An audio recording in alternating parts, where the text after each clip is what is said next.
பேரும் அல்லும்படி 6 முதல் 60% வரை ஆடி தள்ளுபடியுடன் super Saravana stores, Chennai, Madurai, Kovai. FTP நேயர்களுக்கு வணக்கம். இன்று நம்மோடு நேர்காணலுக்காக இணைந்திருக்கிறார் அரசியல் விமர்சகர் மருத்துவர் காந்தராஜ் அவர்கள். சார் வணக்கம். தமிழ்நாடு முதலமைச்சர் விஜய் அவர்கள் அனைத்து கட்சிகளுக்கான MP கூட்டத்தை நடத்தியிருக்கிறார். ஆனால் அதுல திமுக மற்றும் திமுக கூட்டணி கட்சிகள் இடம்பெறவில்லை. தொகுதி மறுவரைக்கான எதிர்ப்பை காட்டுவதற்காக விஜய் அவர்கள் இந்த கூட்டத்திற்கு அழைப்பு விடுத்து திமுக போவாததை எப்படி புரிஞ்சுக்கிறது? அது தொகுதி மறுவரை தான் அவங்க முதல்ல இருந்து ஏத்துக்கிட்டே, அதுக்காக ஒரு கூட்டத்தை கூட்டினா அவங்க எப்படி போவாங்க? அதனால அவங்க போகல, அவ்வளவுதான். இது ஒட்டுமொத்த தமிழ்நாடு நலன் சார்ந்த ஒரு விஷயம். இதற்கு முதலமைச்சர் அழைப்பு விடுக்கிறார். இதற்கு திமுக நலன் இல்லைங்கிறதுனால தானே அவங்க மாட்டேன்றாங்க. விஜய் அது நலன் தரும்னு நினைக்கிறாரு, அவங்க நலன் தராதுன்னு நினைக்கிறாங்க. எதிர்கருத்து அவ்வளவுதான். அது ஜனநாயகத்துல எதிர்கருத்து சொல்லக்கூடாதா? இந்த மறுவரையறை அனைத்து கட்சி கூட்டம் என்பது ஒரு நாடகம்னு கனிமொழி அவர்கள் சொல்றாங்க.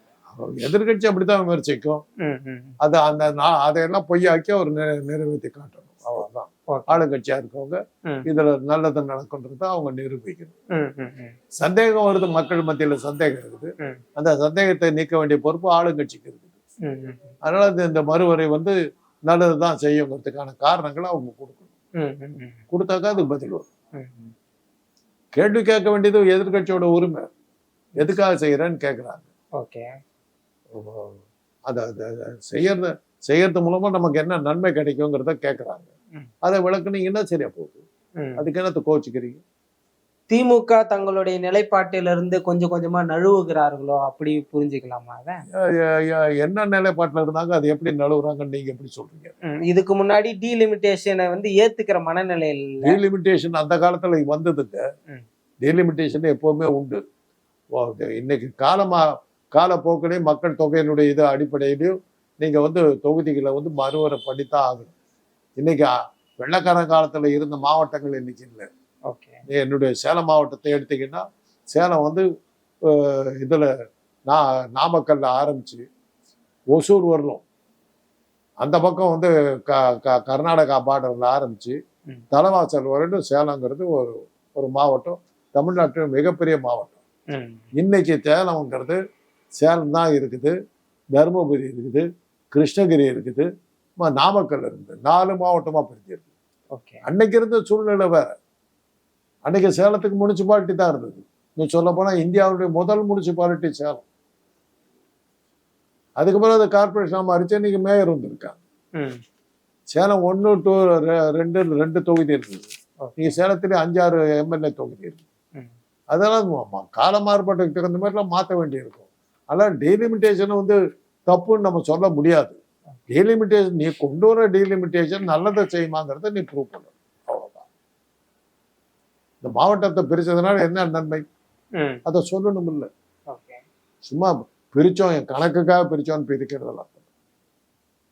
கடந்த காலங்கள்ல குடும்ப கட்டுப்பாடை சரிவர பண்ணது தமிழ்நாட்டுக்கு கொடுக்கக்கூடிய தண்டனையான திமுக சொன்னாங்க. ஆமா, இப்போ திமுக தமிழ்நாட்டின் நலனுக்கு ஏதேனும் பாதிப்பு நடைபெறவில்லை என்றால் நாங்க டீலிமிட்டேஷன் ஆதரவு பண்ற இடத்துக்கு நகர்றாங்க. அதுக்கு என்ன சம்பந்தம்? குடும்ப கட்டுப்பாட்டுக்கு இதுக்கு என்ன சம்பந்தம்? தமிழ்நாடு குடும்ப கட்டுப்பாடை மிக சரியா பண்ணது. மக்கள் தொகை அடிப்படையில தானே இப்போ மக்கள் தொகை அடிப்படையில தான் அது நீங்க குறைச்சுதான் இது பண்ணாம ஒழிய மக்கள் தொகையை நிறுத்தி போடல. குடும்ப கட்டுப்பாடு தான் பண்ணோம், குடும்பத்தை நிறுத்தி போடல. 2 பிள்ளைக்கு மேல பெக்காதன்னு சொல்லி நிறுத்தணும். இப்ப நான்லாம் 7வது பிள்ளை எங்க குடும்பத்துல. அப்படி இருந்த ஒரு காலத்துல 2 பிள்ளைக்கு மேல, இன்னைக்கு ஒரு குழந்தைக்கு மேல யார் பெத்துக்கிறா? அந்த அளவுக்கு தமிழ்நாடு கட்டுப்பாடா இருக்குது. அதே நீங்க உத்தரப்பிரதேசத்துல போய் பாருங்க. ஒரு குழந்தைன்னு ஒரு குடும்பம் இருந்தாலும் 20 பிள்ளைங்க 25 பிள்ளைங்க. எந்த வகை தொகை இல்லாம இந்தி பேசுற மாநிலங்கள்ல குடும்பம் பெருசாகிட்ட போகுதுன்னு நம்முடைய சம்பாத்தியத்தையும் சேர்த்துல அவங்க சொல்லிட்டு போறாங்க. அதைத்தான் தடுக்கிறதுக்கு பார்க்கணுங்கிறோம். அதனால மக்கள் தொகை பெருசா இருக்கிறதுனால பெரிய லாபங்கள் வருதான்றதை பார்த்து தான் சொல்லுவோம். மக்கள் தொகையால லாபம் வருதோ இல்லையோ, தொகுதி மறுவரையில அது ஒரு பெரிய லாபமா தானே போகுது. இப்போ UP மாதிரியான மாநிலங்கள் பெரிய அளவுல பயன்பெற போறாங்க அப்படின்னு பார்க்கும்போது. அப்ப பெத்துக்கிட்டு போங்க, 20 பிள்ளை பெத்துக்கிட்டு சோறு யார் போடுவா? நீங்க தான் போகணும். அதை யோசிச்சுங்க. அவங்க சொந்த வாழ்க்கை எப்படி இருக்குது, உத்தரப்பிரதேசத்துடைய வாழ்க்கை எப்படி இருக்குது, தனிப்பட்ட வாழ்க்கை எப்படி இருக்கு? உலகத்திலே மகா மோசமான ஆட்சி நடக்கிற இடம் வந்து உத்தரப்பிரதேசம் பேர் வாங்கியிருக்குது. படிப்பு கிடையாது, கல்வி கிடையாது, சுகாதாரம் கிடையாது, சட்டம் கிடையாது, ஒழுங்கு கிடையாது, பெண்கள் வந்து தெருவில் போக முடியாது, சமூக நீதி கிடையாது, எல்லா பிரச்சனையும் அந்த மாநிலத்தில் இருக்குது. அப்படி ஒரு மாநிலம் உங்களுக்கு தேவையா? சும்மா உத்தரப்பிரதேசம் சொல்லி கங்கை நதி ஓடி என்ன பிரயோஜனம்? கங்கை அழுக்கா ஓடுறது அந்த ஊர்ல தான் ஓடும். தமிழ்நாடு முதலமைச்சர் அவர்கள் எம்பிக்களை அழைத்து கூட்டம் நடத்துறாரு. இது வந்து ஒரு காங்கிரஸுக்காக செய்யக்கூடிய ஒரு அப்படி இல்ல. மத்திய அரசு தாங்க தொகுதியெல்லாம் நிர்ணயிக்கிறது.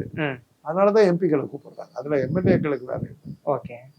மாநிலம் வந்து மாநில அரசு வந்து அதை டிலிமிட்டேஷன் பண்ண முடியாது. மத்திய ஒன்றிய அரசு தான் பண்ண முடியும். அதனாலதான் எம்பிக்களை கூப்பிடுறாங்க. அது காங்கிரஸுக்கு ஆதரவு கேந்திரம் வந்து நீங்க விமர்சனம் பண்ணிக்கலாம், அது உங்க இஷ்டம். ஓகே. திமுக எடுக்கக்கூடிய நிலைப்பாடு ஒருவேளை டீலிமிட்டேஷனுக்கு ஆதரவா போய் முடிஞ்சா அது தமிழ்நாட்டுக்கு எதிரான முடிவா தான் நம்ம பார்க்கணுமா? ஏன் அப்படி ஏன் ஆதரவு?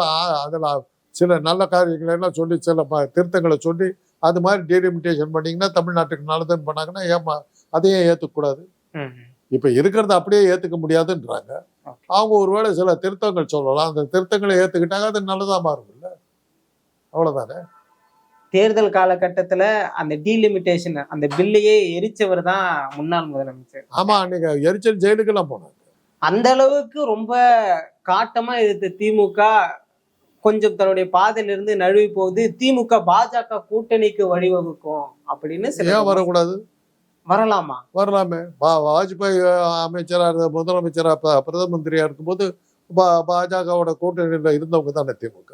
இன்றைக்கு திமுக அரசியல் பண்ணுவதே பாஜக எதிர்ப்புல தானே. அது இன்னைக்கு இருக்கிற சூழ்நிலை அமித்ஷா இறங்கி வந்து கை கொடுத்தாருன்னா வேணான்னு சொல்லுவீங்களா? அவ்வளவுதான். ஓகே. ஏன் பயப்படுறீங்க? ஏன் நடுக்குறீங்க? ஓகே. அது இன்னும் ஸ்ட்ராங்கா போயிடுச்சு என்ன பண்றது அப்படின்னு பயம் வந்துருச்சு. உங்களுக்கு திமுக எதிர்ப்பு இருக்குது, உங்களுக்கு என்ன பண்றதுன்னு தெரியல, இன்னும் ஸ்ட்ராங்கா போயிட்டாங்க என்ன பண்றதுன்னு பயப்படுறீங்க. தமிழ்நாடு என்ன நிலைமைக்கு போகணும் ஒரு பார்வை இருக்குல்ல, அது என்ன நிலைமைக்கு போகணும் நீங்க பயப்படுறீங்க, அதை சொல்லுங்க. இந்தியா பூரா அவங்க தான் ஆண்டுகிட்டு இருக்காங்க. அந்த நிலைமைக்கு தமிழ்நாடு சேர்ந்து போகட்டும். ஓகே. எல்லாரும் குடிக்கிறான் போது இப்போ மதுவிலக்கு பத்தி பேசுற மாதிரி தான் தமிழ்நாட்டை தவிர வேற எவன் மதுவிலக்கு பத்தி பேசுறான் சொல்லுங்க பார்க்கலாம். தமிழ்நாட்டுல எவன் குடிக்கல சொல்லுங்க பார்க்கலாம். மதுவிலக்கை பத்தி தினம் பேசுறது நீங்க தான், தினம் குடிச்சிட்டு சுத்துறது நீங்க தான். அப்புறம் திருத்தணில குடிக்க கூடாது, திருப்பதியில குடிக்கலாம். ஓகே. பாலக்காட்டுல கோயம்புத்தூர்ல குடிக்கூடாது, பாலக்காட்டுல குடிக்கலாம். விழுப்புரத்துல குடிக்கூடாது, பாண்டிச்சேரியில குடிக்கலாம். அமித்ஷா அவர்கள் தமிழ்நாட்டுக்கு வருகை தர இருக்கிறார். டீலிமிட்டேஷன் பில்லுமே விரைவில் வர இருக்கிறது. ரெண்டையும் கனெக்ட் பண்ணி பார்க்க வேண்டிய கட்டாயம் இருக்கலாம். ஏன்னா அமித்ஷா தானே இன்னைக்கு சர்வாதிகாரி, அவர் வச்சா தானே சட்டம்.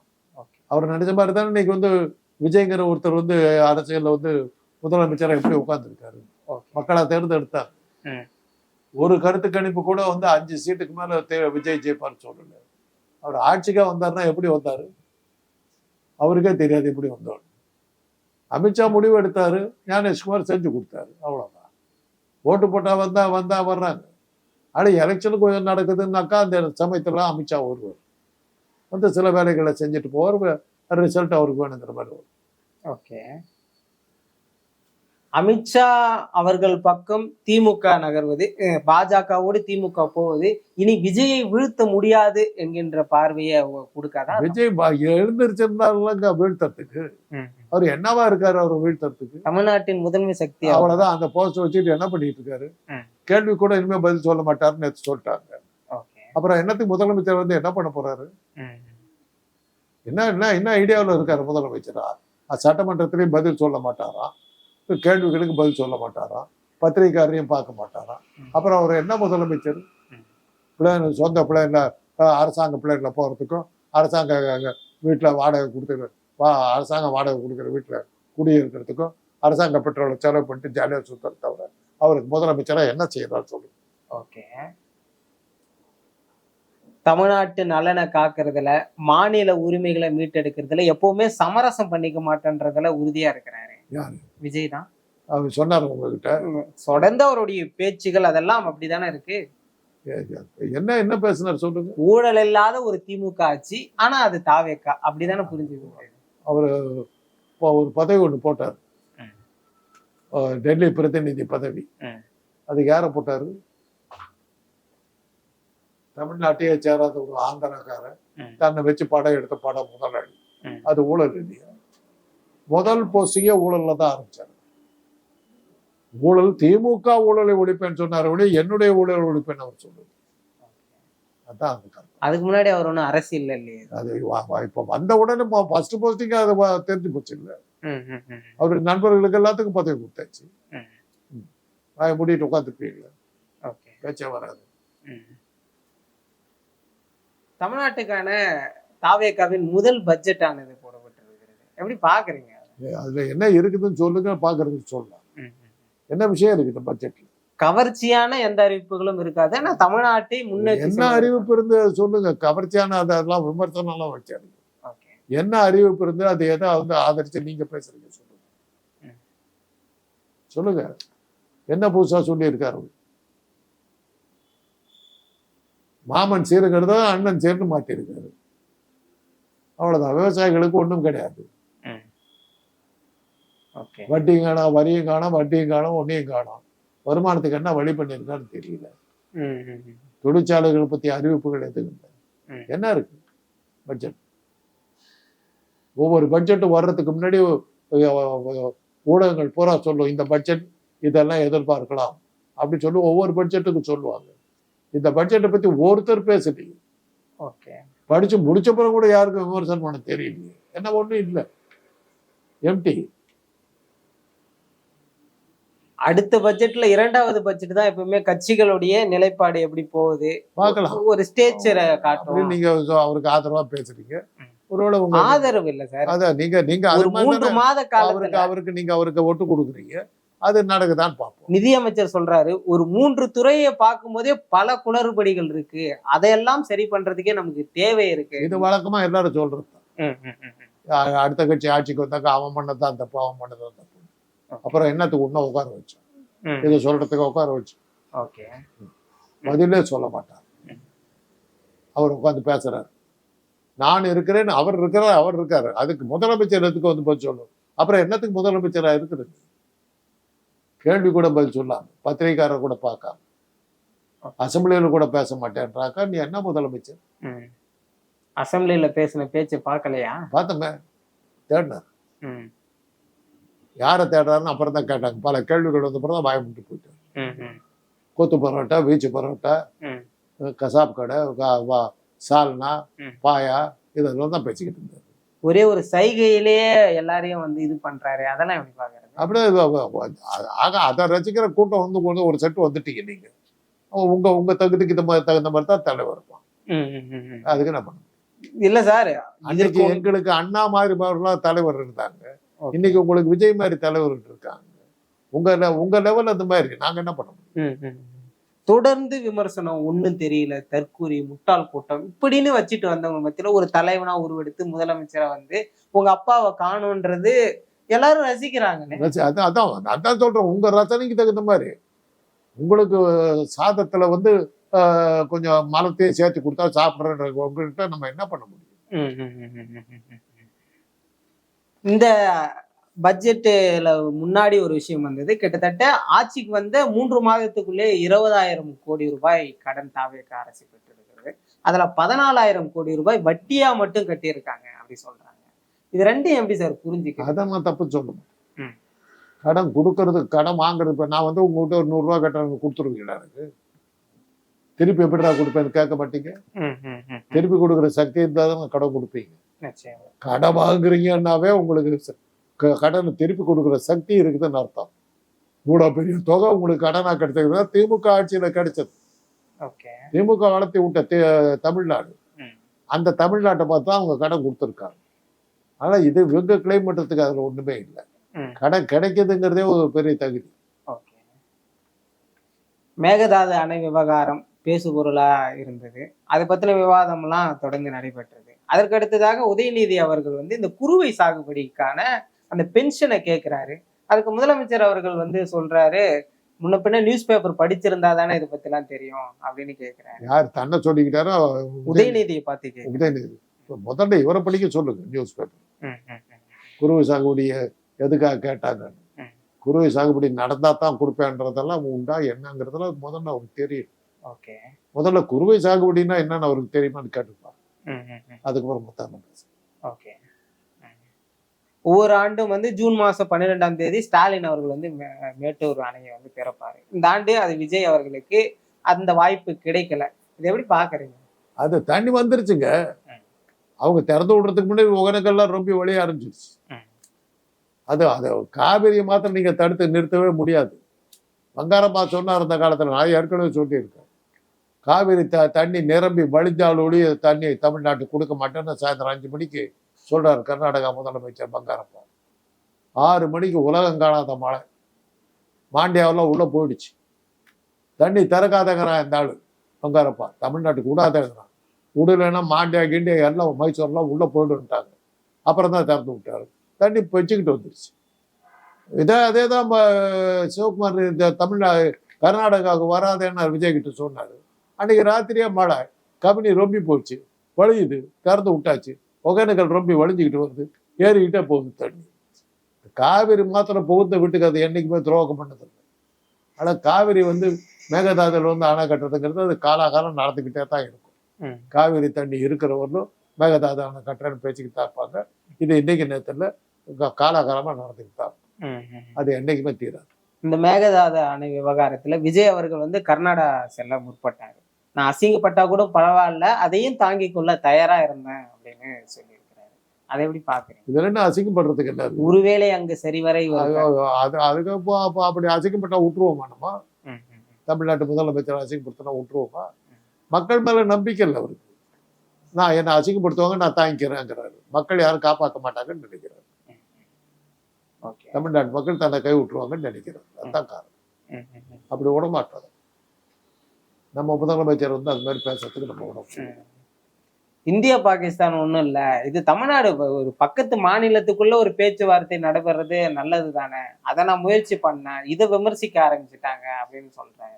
அதான் அவருக்கு அரசியல் தெரியாதுன்னு தான் சொல்றேன். இன்னைக்கு நேத்தா நடக்குது. பண்ருட்டி ராமச்சந்திரன் கூட்டிக்கிட்டு எம்ஜிஆர் போனார். கர்நாடகாவில் போய் உட்காந்து பேச்சை தண்ணி கொடுந்தார். அது சரியா வராதுன்றதுக்கு அப்புறம் தானே என் டி ராமராவோட பேச்சு கிருஷ்ணாநதி கொடுத்தார். ஓகே. இதெல்லாம் இருக்குது இல்லை, இதெல்லாம் அவருக்கு தெரியாது. திடீர்னு அரசியலுக்கு கொண்டு திடீர்னு மந்திரி ஆயிட்டாரு, திடீர்னு முதலமைச்சர் ஆயிட்டாரு. உங்க மாதிரி ஆளுங்கள்லாம் தூக்கி தலையில வச்சுட்டு ஆட ஆரம்பிச்சிட்டீங்க. என்ன பண்றது தெரியல. சென்னைக்கு குடிநீர் வந்து இன்னைக்கு கிருஷ்ணா நதியிலேருந்து வருது தெரியும். என் டி ராமராவும் எம்ஜிஆரும் சேர்ந்து கொண்டு வந்த திட்டம். இந்த காவிரி விவகாரத்துல அணை சம்பந்தமா விஷயங்கள் பேசும்போது முதலமைச்சர் அவர்கள் சொல்றாரு, 1969 ஒருத்தர் நீர்வளத்துறை அமைச்சரா இருந்தாரு. அப்பொழுது கர்நாடகால அணை கட்ட இங்க இருக்கவங்க தானே வந்து பெரிய அளவுல வந்து எதிர்ப்பு தெரிவிக்காம விட்டுட்டாங்க அப்படின்னு சொன்னாரு. அமைச்சர் யாருன்னு நான் சொல்ல விரும்பலன்ற துரைமுருகனை பத்தி சொல்லி இருக்காரு. என்ன இருக்குது அதுல? கலைஞர் கருணாநிதி இருக்கட்டும், இருந்துட்டு போட்டு. அன்னைக்கு இருந்து சர்வாதிகாரமும் அவங்க வச்சுக்கிட்டு இருக்காங்க. எமர்ஜென்சி டிக்ளேர் பண்ணும்போது கலைஞரால் என்ன பண்ண முடிஞ்சது? ஜெயிலுக்கு தான் போக முடிஞ்சது. ஆட்சியும் அதிகாரமும் அவங்க கையில வச்சுக்கிட்டு அவங்க அவங்க அவங்க முறைச்சிக்கிட்டு என்னத்தை பண்ண முடியும்? ஓகே. அன்னைக்கு காங்கிரஸ்காரர் தான் ஆட்சியில் இருந்தாங்க. அன்னைக்கு காமராஜர் இருந்தார் 69. பேசியிருக்கலாம் இல்லை, ஏன் பேசல? தெய்வத்துக்கு சமமா பேசுறீங்களே காமராஜர். அவர் என்ன பண்ணாரு?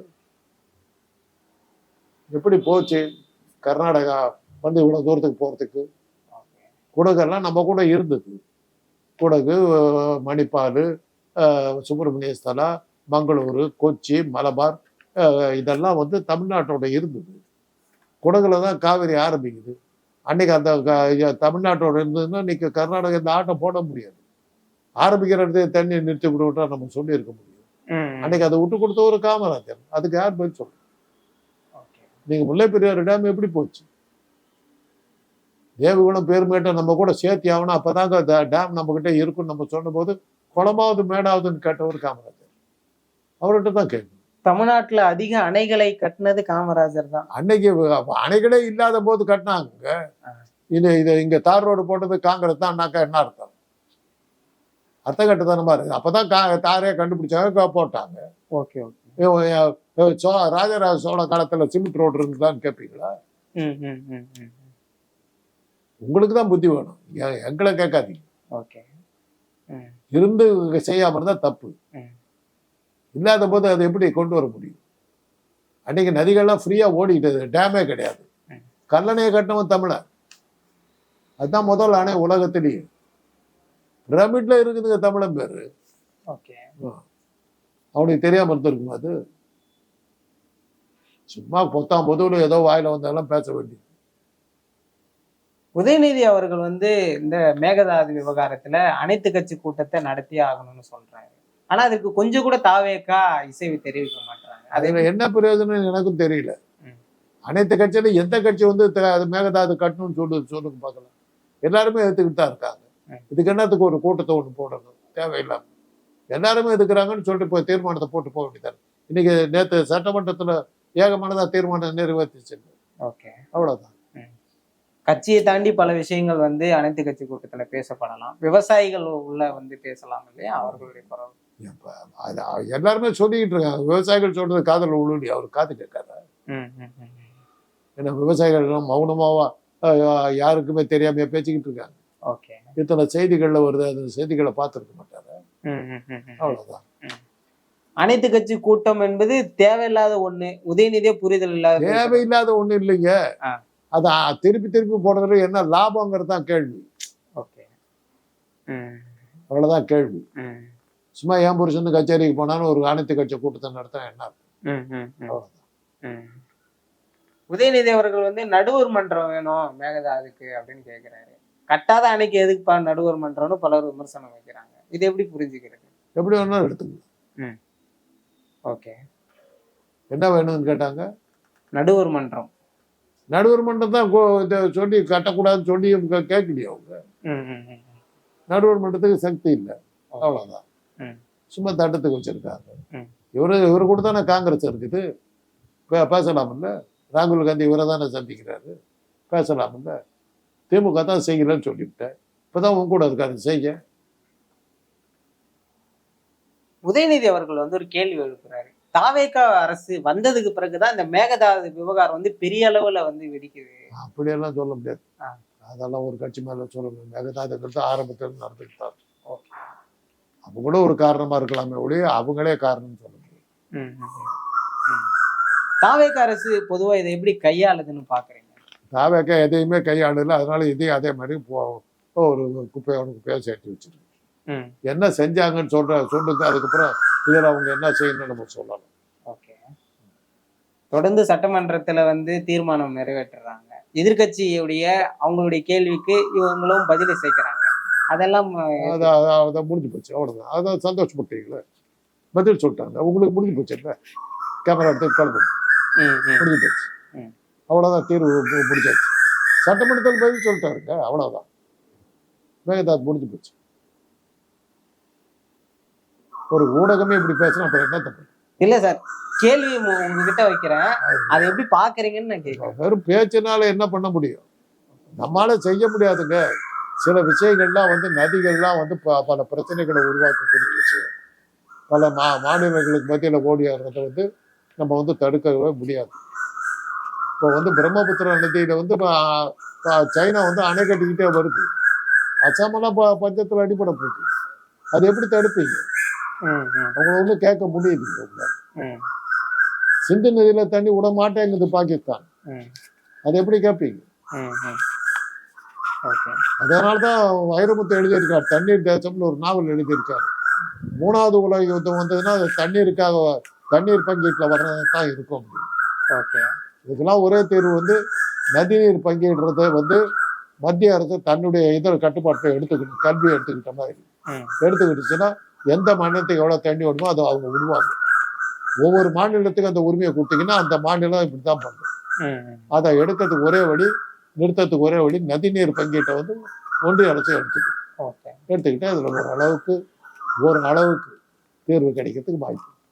திமுக மாதிரி தாவேக்கா பாஜகவை கையாளல, பல விஷயங்களை எதிர்க்கல அப்படின்னு சொல்றாங்க. எதிர்க்க வேண்டிய கட்டாயம் இருக்கா சார்? இல்ல இல்லைன்றீங்களே. இல்ல இருக்கா அப்படின்னு கேக்குறேன். சில இடங்கள்ல அதுவே தெரியாம இருக்கீங்களே. எதிர்க்க வேண்டிய அவசியமும் உண்மை இல்லையா? திமுக பாஜக கூட்டணியே வரலாம்னு சொல்றீங்க. ஆமா, தாவேக்கா எதிர்க்க வேண்டிய கட்டாயம். கூட்டணியா சேர்ந்து அவங்களை சரிப்படுத்தலாம் இல்ல? ஓ. அடங்காத பொண்டாட்டி அடிச்சு உதச்சு பொண்டாட்டிய அடங்காத பொண்ணை வந்து கல்யாணம் பண்ணிட்டாங்க, உதச்சு சரிப்படுத்தலாம் இல்ல? அது மாதிரி கூட போலாம். ஓகே. தாவேக்காவுல வந்து தொடர்ந்து இந்த கைது நடவடிக்கைகள் வந்து பரவலா பார்க்கப்படுது. அது எல்லா எதிர்கட்சியும் பண்றதுதான். கேள்விக்கு பதில் சொல்ல தெரியலன்னு கைது பண்ண வேண்டியதானே, வேற என்ன பண்ணுறது? அவர் தான் அசம்பிளிலேயே பதில் சொல்ல மாட்டாருன்னு அவங்க மந்திரி சொல்லிட்டாரு. அப்புறம் என்ன? அப்புறம் அவர்கிட்ட போய் தர்ம சங்கடமான கேள்வி எல்லாம் கேட்டாக்க அவர் கைது தான் பண்ணுவார். என்ன பண்ணுவார்? பதில் தெரியல, கைது பண்ணிவிட்டாரு. உதயநிதி அவர்களுடைய கைதை எப்படி பார்க்க? ஆமா, அவருடைய கைதை எப்படி பார்க்க? அதை தான் சொல்றேன். அவருக்கு உதயநிதி ஏதோ கேட்டாரு, பதில் சொல்ல தெரியல, கைது பண்ணிவிட்டாரு. சென்னையில பேசுனதுக்கு ஏங்க தஞ்சாவூர் போலீஸ் என்னத்துக்கு கூப்பிடுறீங்க? விசாரிக்கிறதுக்கு தான் நாங்க கூப்பிட்டோமே ஓடி அப்படின்னாக்கா அது சென்னையில விசாரிக்கலாம். அதுக்கு எதுக்கு தஞ்சாவூர் கூப்பிட்டு போறீங்க? எத்தனையோ கேள்விகள் இருக்குது, பதில் தெரியல. ஓகே, பதில் சொல்ல தெரியல, அவ்வளவுதான். பல விஷயங்கள்ல ஸ்டாலினோட விஜய் அவர்களை ஒப்பிட்டு பாக்குறாங்க. அவர் மாதிரி இவர் பண்ண மாட்டாரு பாருங்க அப்படின்னு. ஸ்டாலின் ஒரு விஷயம் பண்ணல. கரூர்ல சம்பவம் நடந்த போது இவரை உள்ள தள்ளி இருந்தாக்கா சரியா இருந்திருப்பாரு விஜய். அன்னைக்கு அவர் பெருந்தன்மையா விட்டாரு. அதுல வந்து கோளாறு தானே இவ்வளவு. ஓவராலா விஜய் அவர்களுடைய ஆட்சி செயல்பாடுகள் ஏதாவது செய்யறதுக்கு ட்ரை பண்ணுங்க. உங்களுக்கு எதிர்பாராம கிடைச்ச ஒரு அதிர்ஷ்டம், வெறும் சந்தோஷத்தை மாத்திரம் என்ஜாய் பண்ணிட்டு இருக்காதீங்க. நாட்டையும் கொஞ்சம் பாருங்கன்னு தான் சொல்லுங்க. நிச்சயமா சார், பல விஷயங்கள் பேசணும்.